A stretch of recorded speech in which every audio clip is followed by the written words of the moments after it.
Hi friends, ఎలా ఉన్నారు? Welcome to my channel Anil allrounder. ఈ సెటప్ రెడీ చేయడానికి నేను ఫస్ట్ జింక్ వైర్ అయితే తీసుకున్నాను. ఇది 10 మీటర్స్ ఎంతో ఉంది. నాకు అరౌండ్ 40 రూపీస్ మాత్రం పడింది. దాని తర్వాత ఒక కటర్, ఒక జింక్ వైర్ ఇవి ఉంటే చాలు. రెండు కరెక్ట్గా మనము ఎన్ని ప్లాంట్స్ పెడుతున్నాం అనేది క్యాలిక్యులేట్ చేసుకొని దాని ప్రకారం మనము సెటప్ చేసుకుంటే అయిపోతుంది. దీంట్లో ఫస్ట్ లోటస్ ఉండేది, అది లోటస్ వెళ్ళిపోయింది. దాని తర్వాత మట్టి ఏదైతే ఉందో అది అలాగే ఉండిపోయింది. దాని తర్వాత కొన్ని లీవ్స్ అయితే పెరుగుతున్నాయి.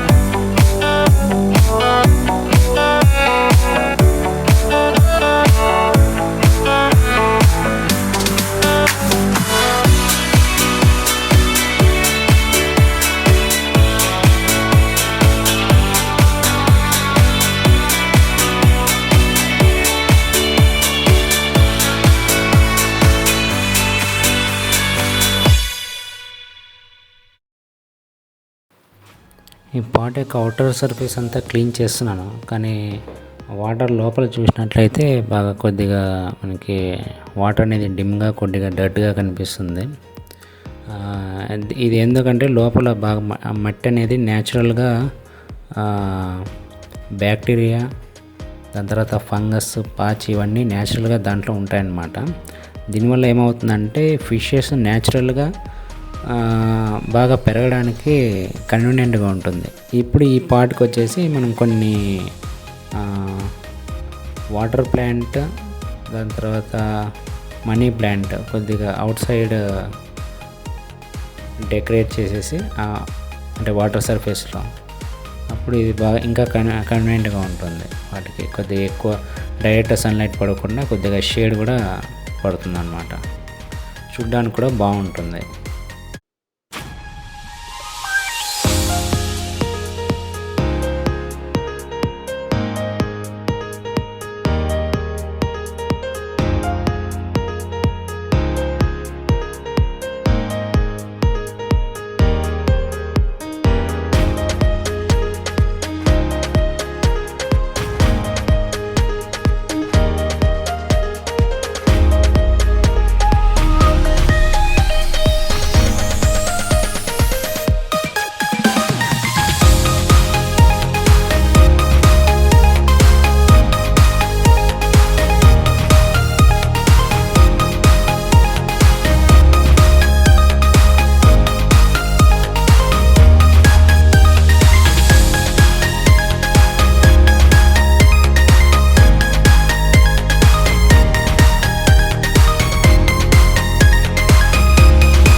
ప్లస్ ఇది ఇంట్లో పెట్టాను, ఇది బయటే ఉంటుంది, అంటే అది షాడో కింద ఉంటుంది. మార్నింగ్ టైమ్స్లో అయితే కొన్ని అవర్స్ అంటూ 1-2 అవర్స్ వరకు డైరెక్ట్ సన్లైట్ అయితే పడుతుంది.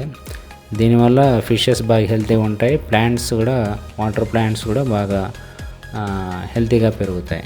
దానికి కావాల్సిన షేడ్ కూడా మధ్యాహ్నం అక్కడ ఎండ ఎక్కువ తగిలినా కూడా షేడ్ కూడా అలాగే పడుతుంది దాని మీద. గప్పీ ఫిషెస్ యొక్క లోటస్ పాండ్, దీంట్లో అయితే గప్పీ ఫిషెస్ బాగా సర్వైవ్ అవుతున్నాయి. ఆల్మోస్ట్ 3 వీక్స్ నుంచి చూశాను. న్యాచురల్గా ఇలా క్లైమేట్ కండిషన్స్ వాటికి సెట్ చేసినట్లయితే అవి బాగా సర్వైవ్ అవుతాయి.